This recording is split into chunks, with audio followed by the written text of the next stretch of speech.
Update. Meantime, breaking within the hour, Omaha Police announcing arrests tied to what they call an aggressive street takeover last month.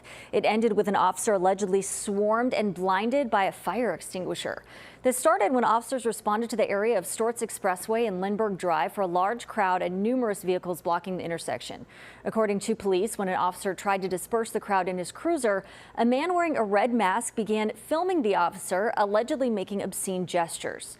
Police say multiple suspects then allegedly rushed the cruiser, shaking and bouncing the cruiser. The officer's forward and side vision was then blinded when a suspect allegedly sprayed a fire extinguisher directly at the cruiser, forcing the officer to back the vehicle up and get to safety. Police say a 16-year-old in Des Moines admitted to investigations late last month to spraying the officer's cruiser. He was released to a guardian and faces charges of obstructing a police officer.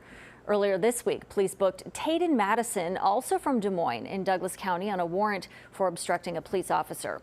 Now, investigators are still looking for more information on any